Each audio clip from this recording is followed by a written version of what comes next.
ಸ್ಪರ್ಧಾ ವಿನಯ ಎಜುಕೇಟರ್ ಕ್ಲಾಸಿಗೆ ಸ್ವಾಗತ. ಇವತ್ತು ನಾವು ಕರ್ನಾಟಕ ಅಷ್ಟೇ ಅಲ್ಲ, ಇಡೀ ದಕ್ಷಿಣ ಭಾರತದ ಇತಿಹಾಸದಲ್ಲೇ ಅತ್ಯಂತ ವೈಭವದಿಂದ ಮೆರೆದ ವಿಜಯನಗರ ಸಾಮ್ರಾಜ್ಯದ ಬಗ್ಗೆ ಕಂಪ್ಲೀಟ್ ಆಗಿ ತಿಳ್ಕೊಳ್ಳೋಣ. ಇತಿಹಾಸನ ಇಷ್ಟಪಡುವ ಪ್ರತಿಯೊಬ್ಬರಿಗೂ, ವಿಶೇಷವಾಗಿ ಯುಪಿಎಸ್ಸಿ ಮತ್ತು ಕೆಪಿಎಸ್ಸಿ ಪರೀಕ್ಷೆಗಳಿಗೆ ತಯಾರಿ ನಡೆಸ್ತಾ ಇರೋರಿಗೆ ಈ ಡೀಟೇಲ್ ಸ್ಟಡಿ ಗೈಡ್ ಖಂಡಿತವಾಗಿಯೂ ತುಂಬಾನೇ ಹೆಲ್ಪ್ ಆಗುತ್ತೆ. ಬನ್ನಿ ಶುರು ಮಾಡೋಣ. ಇವತ್ತಿನ ನಮ್ಮ ಅಜೆಂಡಾ ಹೀಗಿದೆ.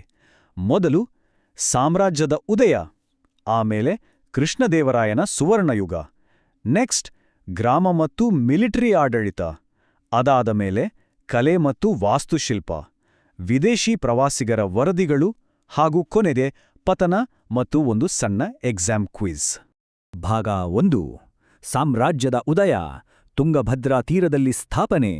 1336ರಲ್ಲಿ ಏನಾಯ್ತು ಅಂದ್ರೆ, ತುಂಗಭದ್ರಾ ನದಿಯ ದಕ್ಷಿಣ ದಡದಲ್ಲಿ ಹರಿಹರ ಮತ್ತು ಬುಕ್ಕರಾಯ ಅನ್ನೋ ಇಬ್ರು ಅಣ್ಣ ತಮ್ಮಂದಿರು ಸೇರಿ ಈ ಬೃಹತ್ ಸಾಮ್ರಾಜ್ಯಕ್ಕೆ ಒಂದು ಗಟ್ಟಿ ಫೌಂಡೇಶನ್ ಹಾಕಿದ್ರು. ಇಲ್ಲಿನ ಟೈಮ್ ಲೈನ್ ಒಮ್ಮೆ ಗಮನಿಸಿ. ಈ ಸಾಮ್ರಾಜ್ಯನ ಆಳಿದ 4 ಪ್ರಮುಖ ರಾಜವಂಶಗಳು ಇಲ್ಲಿವೆ. 1336ರಿಂದ 1485ರವರೆಗೆ ಆಳಿದ ಸಂಗಮ ವಂಶ ಬುನಾದಿಯನ್ನ ಭದ್ರಪಡಿಸಿ ಒಂದು ಸ್ಟ್ರಾಂಗ್ ಮಿಲಿಟರಿ ಶಕ್ತಿಯನ್ನೇ ಕಟ್ಟಿತು. ಆಮೇಲೆ 1485ರಿಂದ 1505ರವರೆಗೆ ಸಾಳುವ ವಂಶ ಆಡಳಿತ ನಡೆಸಿತು. ನೆಕ್ಸ್ಟ್ ಬಂದಿದ್ದೆ ತುಳುವ ವಂಶ. 1505ರಿಂದ 1570ರವರೆಗೆ ಇವರು ಆಡಳಿತದಲ್ಲಿ ಭಾರಿ ಬದಲಾವಣೆ ತಂದು ಸಾಮ್ರಾಜ್ಯನ ಅಕ್ಷರಶಃ ಉತ್ತುಂಗಕ್ಕೇರಿಸಿದ್ರು. ಸಂಗಮ ವಂಶದ ಕಟ್ಟುನಿಟ್ಟಾದ ಮಿಲಿಟರಿ ದೃಷ್ಟಿಕೋನಕ್ಕೂ ತುಳುವ ವಂಶದ ಸಾಂಸ್ಕೃತಿಕ ವಿಸ್ತರಣೆಗೂ ಇರೋ ವ್ಯತ್ಯಾಸ ನಿಜಕ್ಕೂ ಅಮೇಜಿಂಗ್. ಕೊನೆಯದಾಗಿ 1570ರಿಂದ 1646ಕ್ಕೆ ಆಳಿದ ಅರವೀಡು ವಂಶ ಸಾಮ್ರಾಜ್ಯದ ಕೊನೆ ದಿನಗಳಲ್ಲಿ ಅಧಿಕಾರನ ಉಳಿಸ್ಕೊಳ್ಳೋಕೆ ಸಾಕಷ್ಟು ಹೋರಾಟ ಮಾಡ್ತು. ಮುಂದುವರಿಯೋಣ. ಭಾಗ 2. ಕೃಷ್ಣದೇವರಾಯನ ಸುವರ್ಣಯುಗ, ತುಳುವ ವಂಶದ ಉತ್ತುಂಗ. ತುಳುವ ವಂಶದ ಮೋಸ್ಟ್ ಪವರ್ಫುಲ್ ಅರಸ ಅಂದ್ರೆ ಅದು ಕೃಷ್ಣದೇವರಾಯ. ಇವರ ಆಳ್ವಿಕೆಯ ಟೈಮ್ ಇದೆಯಲ್ಲ, ಅಂದರೆ 1509ರಿಂದ 1529ರವರೆಗೆ, ಇದು ವಿಜಯನಗರ ಇತಿಹಾಸದಲ್ಲೇ ಒಂದು ಭವ್ಯವಾದ ಚಾಪ್ಟರ್. ಇದನ್ನೇ ನಾವು ಸಾಹಿತ್ಯ ಮತ್ತು ಕಲೆಯ ಸುವರ್ಣ ಯುಗ ಅಂತ ಕರೆಯೋದು.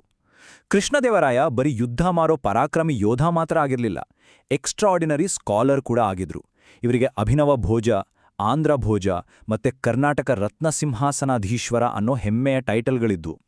ತೆಲುಗಿನಲ್ಲಿ ಆಮುಕ್ತ ಮೌಲ್ಯದ ಮತ್ತು ಸಂಸ್ಕೃತದಲ್ಲಿ ಜಾಂಬವತಿ ಕಲ್ಯಾಣಂ ಅನ್ನೋ ಮಾಸ್ಟರ್ ಪೀಸ್ಗಳನ್ನು ಸ್ವತಃ ಇವರೇ ರಚಿಸಿದ್ರು. ಈ ಸುವರ್ಣ ಯುಗದ ಸಾಹಿತ್ಯದ ಸಾಧನೆ ಹೇಗಿತ್ತು ಅಂತ ಇಮ್ಯಾಜಿನ್ ಮಾಡ್ಕೊಳ್ಳೋಕ್ಕೆ ಒಂದು ದೊಡ್ಡ ಮ್ಯೂಸಿಕಲ್ ಆರ್ಕೆಸ್ಟ್ರಾ ನೆನ್ಪು ಮಾಡ್ಕೊಳ್ಳಿ. ಆ ಆರ್ಕೆಸ್ಟ್ರಾಗೆ ಕೃಷ್ಣದೇವರಾಯ ಬ್ರಿಲಿಯಂಟ್ ಡೈರೆಕ್ಟರ್ ಆಗಿದ್ರೆ, ಇವರ ಆಸ್ಥಾನದಲ್ಲಿದ್ದ ಅಷ್ಟದಿಗ್ಗಜರು ಅದರ ಲೀಡ್ ಇನ್ಸ್ಟ್ರೂಮೆಂಟ್ಸ್ ಆಗಿದ್ರು. ಅಷ್ಟದಿಗ್ಗಜರು ಅಂದರೆ 8 ಜನ ಪ್ರಖ್ಯಾತ ತೆಲುಗು ಕವಿಗಳು. ಅಲ್ಲಸಾನಿ ಪೆದ್ದಣ್ಣ, ಹಾಗೆ ನಮಗೆಲ್ಲ ಗೊತ್ತಿರೋ ವಿಕಟಕವಿ ತೆನಾಲಿ ರಾಮಕೃಷ್ಣ, ಇವೆಲ್ಲ ಸೇರಿ ವಿಜಯನಗರದ ಸಾಹಿತ್ಯನ ಬೇರೆದೇ ಲೆವೆಲ್ಗೆ ತಗೊಂಡೋದ್ರು. ಭಾಗ 3. ಗ್ರಾಮ ಮತ್ತು ಮಿಲಿಟರಿ ಆಡಳಿತ, ಸಾಮ್ರಾಜ್ಯದ ಯಂತ್ರ. ಬರೀ ಸಾಹಿತ್ಯ ಅಷ್ಟೇ ಅಲ್ಲ, ವಿಜಯನಗರದ ಅಡ್ಮಿನಿಸ್ಟ್ರೇಷನ್ ಕೂಡ ಅಷ್ಟೇ ಸ್ಟ್ರಾಂಗ್ ಆಗಿತ್ತು. UPSC general studies point of ವ್ಯೂಯಿಂದ ನೋಡಿದ್ರೆ ಈ ಸಾಮ್ರಾಜ್ಯನ ಓಡಿಸ್ತಾ ಇದ್ದ ಮೇನ್ ಇಂಜಿನ್ ಈ ಮಿಲಿಟರಿ ಮತ್ತು ಗ್ರಾಮ ಆಡಳಿತ. ಇಲ್ಲಿ 2 ಮುಖ್ಯ ಸಿಸ್ಟಮ್ಗಳನ್ನು ನಾವು ಕಂಪೇರ್ ಮಾಡಬಹುದು. ಲೆಫ್ಟ್ ಸೈಡ್ ನೋಡಿ, ಇದು ನಾಯಂಕರ ವ್ಯವಸ್ಥೆ. ರಾಜ ತನ್ನ ಕಮಾಂಡರ್ಸ್ ಅಂದರೆ ನಾಯಕರಿಗೆ ಲ್ಯಾಂಡ್ ಕೊಡ್ತಾ ಇದ್ದ. ಅದಕ್ಕೆ ಪ್ರತಿಯಾಗಿ ಅವರು ಯುದ್ಧದ ಟೈಮಲ್ಲಿ ರಾಜನಿಗೆ ಸೈನ್ಯನ ಒದಗಿಸಬೇಕಿತ್ತು. ಇನ್ನು ರೈಟ್ ಸೈಡ್ ಅಯಗಾರ್ ವ್ಯವಸ್ಥೆ. ಇದು ಲೋಕಲ್ ಗ್ರಾಮ ಆಡಳಿತನ ಮ್ಯಾನೇಜ್ ಮಾಡಕ್ಕಿದ್ದ 12 ಜನ ಅಧಿಕಾರಿಗಳ ಟೀಮ್. ಒಂದು ಕಡೆ ಮಿಲಿಟರಿ ಎಫಿಷಿಯನ್ಸಿ, ಇನ್ನೊಂದು ಕಡೆ ಲೋಕಲ್ ಗವರ್ನೆನ್ಸ್. ಎಕ್ಸಾಮ್ಗೆ ಈ 2 ಸಿಸ್ಟಮ್ಗಳ ನಡುವಿನ ಡಿಫ್ರೆನ್ಸ್ನ ಸ್ಪಷ್ಟವಾಗಿ ನೆನ್ಪಿಟ್ಕೊಳ್ಳೋದು ಬಹಳ ಮುಖ್ಯ. ಭಾಗ 4. ಕಲೆ ಮತ್ತು ವಾಸ್ತುಶಿಲ್ಪ, ಕಲ್ಲಿನಲ್ಲಿ ಅರಳಿದ ಪರಂಪರೆ. ಆಡಳಿತದ ಬಗ್ಗೆ ನೋಡಿದ್ವಿ. ಈಗ ಈ ಸಾಮ್ರಾಜ್ಯ ಬಿಟ್ಟೋಗಿರೋ ಅತಿ ದೊಡ್ಡ ಲೆಗಸಿ ವಾಸ್ತುಶಿಲ್ಪದ ಬಗ್ಗೆ ನೋಡೋಣ. ವಿಜಯನಗರದ ಆರ್ಕಿಟೆಕ್ಚರ್ ಇದೆಯಲ್ಲ, ಅದು ಹೊಯ್ಸಳ ಮತ್ತು ಚೋಳ ಶೈಲಿಗಳ ಒಂದು ಪರ್ಫೆಕ್ಟ್ ಬ್ಲೆಂಡ್.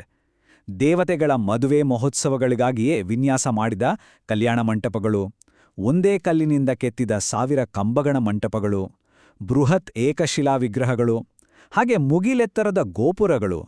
ಲಿಟ್ರಲಿ ಪ್ರತಿಯೊಂದು ನಮ್ಮನ್ನ ಬೆರಗುಗೊಳಿಸುತ್ತೆ. ಹಂಪಿಯ ವಿರೂಪಾಕ್ಷ ದೇವಾಲಯ, ವಿಠಲಸ್ವಾಮಿ ದೇವಾಲಯ, ಹಜಾರರಾಮಸ್ವಾಮಿ ಮತ್ತು ಲೇಪಾಕ್ಷಿ ದೇವಾಲಯಗಳು, ಇವೆಲ್ಲ ಅವತ್ತಿನ ಶಿಲ್ಪಿಗಳ ಕಲಾಚಾತುರ್ಯಕ್ಕೆ ಬೆಸ್ಟ್ ಎಕ್ಸಾಂಪಲ್ಸ್. ಅದರಲ್ಲೂ ಹಂಪಿಯ ವಿಠಲಸ್ವಾಮಿ ದೇವಾಲಯದ ಆವರಣದಲ್ಲಿರೋ ಕಲ್ಲಿನ ರಥ ನೋಡಿದಿರಾ? ಏಕಶಿಲೆಯಿಂದ ಕೆತ್ತಿದಾಗೆ ಕಾಣೋ ಆ ಕಲ್ಲಿನ ರಥ ಅವರ ಆರ್ಟಿಸ್ಟಿಕ್ ಲೆವೆಲ್ನ ಎತ್ತಿ ತೋರಿಸುತ್ತೆ. ಹಂಪಿಯಲ್ಲಿ ನಡೀತಾ ಇದ್ದ ದೇವಾಲಯದ ಉತ್ಸವಗಳು ಮತ್ತು ಪಬ್ಲಿಕ್ ಸೆಲೆಬ್ರೇಷನ್ಸ್ ಈ ಭವ್ಯ ಕಟ್ಟಡಗಳ ನಡುವೆ ಒಂದು ಅದ್ಭುತವಾದ ಕಲ್ಚರಲ್ ವೈಬ್ ಕ್ರಿಯೇಟ್ ಮಾಡ್ತಾ ಇತ್ತು. ಭಾಗ 5 ವಿದೇಶಿ ಪ್ರವಾಸಿಗರ ವರದಿಗಳು ಜಗತ್ತಿನ ದೃಷ್ಟಿಯಲ್ಲಿ. ಆ ಕಾಲದಲ್ಲಿ ಬೇರೆ ದೇಶದವರು ವಿಜಯನಗರನ ಹೇಗೆ ನೋಡ್ತಾ ಇದ್ರು? ಈ ಟೇಬಲ್ನ ಒಂದು ಕ್ವಿಕ್ ಮೆಮರಿ ಚೀಟ್ ಶೀಟ್ ಥರ ಯೂಸ್ ಮಾಡ್ಕೊಳ್ಳಿ. ಇಟಲಿಯಿಂದ ನಿಕೋಲೋ ಕೌಂಟಿ ಮೊದಲನೇ ದೇವರಾಯನ ಕಾಲದಲ್ಲಿ ಬಂದ್ರೆ, ಪರ್ಷಿಯಾದ ರಾಯಭಾರಿ ಅಬ್ದುಲ್ ರಜ್ಜಾಕ್ 2ನೇ ದೇವರಾಯನ ಕಾಲದಲ್ಲಿ ಭೇಟಿ ನೀಡಿದ್ರು. ಇನ್ನು ಪೋರ್ಚುಗಲ್ನ ಡೊಮಿಂಗೋ ಪಯಾಸ್ ಮತ್ತು ಬಾರ್ಬೋಸಾ ಕೃಷ್ಣದೇವರಾಯನ ಕಾಲದ ಅದ್ಭುತ ವರದಿಗಳನ್ನ ನೀಡಿದ್ದಾರೆ. ಇವರ ದಾಖಲೆಗಳ ಪ್ರಕಾರ ಹಂಪಿಯ ಮಾರುಕಟ್ಟೆಗಳು ಯಾವಾಗಲೂ ಜನಜಂಗುಳಿಯಿಂದ ಬ್ಯುಸಿ ಇರ್ತಿತ್ತಂತೆ. ವ್ಯಾಪಾರಿಗಳಿಗೆ ಸಮಾಜದಲ್ಲಿ ಹೈ ಸ್ಟೇಟಸ್ ಇತ್ತು. ಸ್ಪೈಸಸ್ ಮತ್ತು ಕುದುರೆಗಳ ವ್ಯಾಪಾರ, ಜೊತೆಗೆ ವರಹ ಅನ್ನೋ ಚಿನ್ನದ ನಾಣ್ಯ, ಇವೆಲ್ಲ ಸಾಮ್ರಾಜ್ಯದ ಎಕಾನಮಿನ ಎಷ್ಟು ಸ್ಟ್ರಾಂಗ್ ಆಗಿಟ್ಟಿತ್ತು ಅಂತ ಅವರು ಡೀಟೇಲ್ ಆಗಿ ಬರೆದಿಟ್ಟಿದ್ದಾರೆ. ಭಾಗ 6 ಪತನ ಮತ್ತು ಎಕ್ಸಾಮ್ ಕ್ವಿಜ್, ದುರಂತ ಅಂತ್ಯ ಮತ್ತು ಅಂತಿಮ ವಿಮರ್ಶೆ. ಎಷ್ಟೇ ಪವರ್ಫುಲ್ ಆಗಿದ್ರೂ ಎಲ್ಲದಕ್ಕೂ ಒಂದು ಎಂಡ್ ಇರಲೇಬೇಕಲ್ವಾ? 1565ರ ತಾಳಿಕೋಟೆ ಯುದ್ಧ, ಇದನ್ನ ರಕ್ಕಸ ತಂಗಡಿ ಯುದ್ಧ ಅಂತಾನೂ ಹೇಳ್ತಾರೆ. ಇಲ್ಲಿ ಏನಾಯ್ತು ಅಂದ್ರೆ, ದಕ್ಕನ್ ಸುಲ್ತಾನರೆಲ್ಲ ಒಟ್ಟಾಗಿ ಸೇರಿ ಅಳಿಯ ರಾಮರಾಯಣನ್ ನೇತೃತ್ವದ ವಿಜಯನಗರ ಸೈನ್ಯನ ಸೋಲ್ಸಿದ್ರು. ಇದೊಂದು ಘಟನೆ ದಕ್ಷಿಣ ಭಾರತದ ಮೋಸ್ಟ್ ಪವರ್ಫುಲ್ ಸಾಮ್ರಾಜ್ಯದ ಅಂತಿಮ ಪತನಕ್ಕೆ ಮಾರಕವಾದ ಹೊಡೆತ ಕೊಡ್ತು. ಸರಿ, ಈಗ ಕ್ಲಾಸ್ನ ಎಂಡ್ಗೆ ಬಂದಿದ್ದೀವಿ. ನಿಮ್ಗೊಂದು UPSC ಮತ್ತು KPSC ಲೆವೆಲ್ನ ಪ್ರಾಕ್ಟೀಸ್ ಕ್ವಿಜ್ ಇಲ್ಲಿದೆ. ಪ್ರಶ್ನೆ ಹೀಗಿದೆ: ವಿಜಯನಗರ ಸಾಮ್ರಾಜ್ಯದಲ್ಲಿ ಗ್ರಾಮ ಮಟ್ಟದ ಆಡಳಿತನ ನೋಡಿಕೊಳ್ಳೋಕೆ 12 ಮಂದಿ ಅಧಿಕಾರಿಗಳ ತಂಡನ ಬಳಸಿದ ಆಡಳಿತ ವ್ಯವಸ್ಥೆ ಯಾವುದು? ಸ್ವಲ್ಪ ಯೋಚನೆ ಮಾಡಿ ನೋಡಿ. ಅಡ್ಮಿನಿಸ್ಟ್ರೇಷನ್ ಬಗ್ಗೆ ಮಾತಾಡಬೇಕಾದ್ರೆ ಇದ್ರ ಬಗ್ಗೆ ಕ್ಲಿಯರ್ ಆಗಿ ಹೇಳಿದ್ದೆ. ಆನ್ಸರ್ ಗೆಸ್ ಮಾಡಿದ್ರಾ? ಸರಿಯಾದ ಉತ್ತರ ಐಗಾರ್ ವ್ಯವಸ್ಥೆ.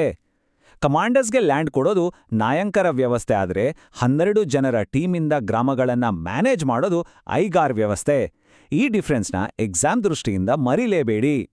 ಕೊನೆಯದಾಗಿ ಈ ಒಂದು ಅದ್ಭುತವಾದ ಥಾಟ್ ಜೊತೆಗೆ ಕ್ಲಾಸ್ ಮುಗಿಸೋಣ. ತಾಳಿಕೋಟೆ ಯುದ್ಧ ಒಂದು ರಾಜಕೀಯ ಮಹಾಶಕ್ತಿನ ಅಂತ್ಯಗೊಳಿಸಿರಬಹುದು, ಆದರೆ ಹಂಪಿಯ ಕಲ್ಲುಗಳು ವಿಜಯನಗರದ ಸುವರ್ಣ ಯುಗವನ್ನು ಇತಿಹಾಸದಲ್ಲಿ ಶಾಶ್ವತವಾಗಿ ಪ್ರತಿಧ್ವನಿಸುವಂತೆ ಮಾಡುತ್ತವೆ. ಆ ಗತವೈಭವ ಇವತ್ತಿಗೂ ಹಂಪಿಯ ಪ್ರತಿಯೊಂದು ಕಂಬದಲ್ಲೂ ನಮಗೆ ಕಾಣಿಸ್ತೆ. Thanks to attending class. ಈ ಸ್ಟಡಿ ಗೈಡ್ ನಿಮ್ಮ ಪ್ರಿಪರೇಷನ್ಗೆ ಖಂಡಿತ ಹೆಲ್ಪ್ ಆಗುತ್ತೆ. ಅಭ್ಯಾಸನ ಹೀಗೆ ಮುಂದುವರಿಸಿ.